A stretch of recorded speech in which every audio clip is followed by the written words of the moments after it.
My brother Mitchell sided with his dream girl when she accused me of bullying her despite being the only family member I had left. He exploded in anger and sent me away to a boarding school for so-called reformation to learn how to become a meek and obedient little sister. In time, I became exactly what he wanted, a docile sibling who never fought back, never argued, but everything changed the day he saw my medical report. He lost his mind. Nora, I'm begging you, forgive me and let me be your brother again. Chapter the day I returned home, the rain was pouring. My brother, Mitchell Bishop, didn't come to pick me up. Maggie's not feeling well. You'll have to get home yourself. His voice over the phone was cold and detached, devoid of any warmth. I quietly packed my things and set out for home. It had only been a year since I was sent away to boarding school, yet somehow, I had forgotten how to get back. The day Mitchell drove me to that place, the journey felt so short, I didn't have time to explain to him that I didn't push Maggie Andrews down the stairs. So short, I couldn't calm Mitchell's fury before he shoved me into that dark, suffocating prison. But now, after walking in the rain for what felt like forever, soaked to the bone, I still couldn't find my way home. Maybe I no longer had a home. Our parents had passed away when we were young, leaving Mitchell and me to rely on each other. But now, Mitchell had chosen Maggie over me. For more than a year, he didn't visit me once. When I fell gravely ill, all I wanted was to go home. I desperately missed Mitchell, but when I called him, he didn't even let me finish my sentence before cutting me off. Don't be such a crybaby. Mitchell abandoned me. I had no home to return to.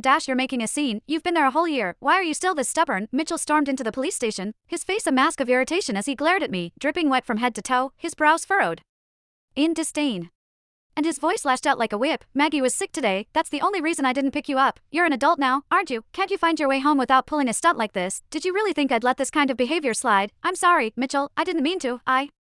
I really forgot how to get home. My legs trembled, and the sound of his anger made my body instinctively cold with fear, already shivering from the rain. I now felt frozen to my core when Mitchell fell silent, his expression unreadable. I panicked. Without thinking, I groveled before him. It's my fault, Mitchell. It's all my fault. Please forgive me. Don't send me back there again. I promise I'll be good. I'll do whatever you say. Mitchell, even the police were stunned. One of them hurried to lift me up and gently tried to reason with him. Let's go home. I don't want you embarrassing me here. Mitchell's face was dark with fury. He turned and walked out. I followed him closely, almost afraid to breathe. Before getting into the car, I carefully placed my damp jacket over the seat to protect it. What are you doing? He snapped, his brows knitting into a tight frown. Lowering my gaze, I mumbled softly, my clothes are wet. I didn't want to dirty your car. Mitchell's frown deepened, his irritation clearly visible. I immediately lowered my head even further. After a long pause, he finally sighed, his tone impatient. Just get in. Had I been gone too long? The house where Mitchell and I had spent over a decade of our lives felt completely unfamiliar now. The framed photo of us that used to hang in the living room was gone, replaced by one of him and Maggie. The cream-colored sofa I had begged Mitchell to buy had been swapped out for a garish pink one I disliked. My bedroom, it was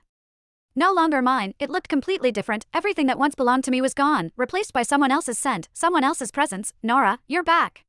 Maggie emerged from Mitchell's room, her smile delicate and saccharine. You've been away for so long, so I had Maggie move in, Mitchell explained as he walked over to her, placing a protective arm around her shoulders. Her injury, you know, the one you caused when you pushed her down the stairs, left her with permanent damage. Try to be more understanding. I've had the small attic room cleaned out for you. You'll stay there from now on. I glanced up at the dark,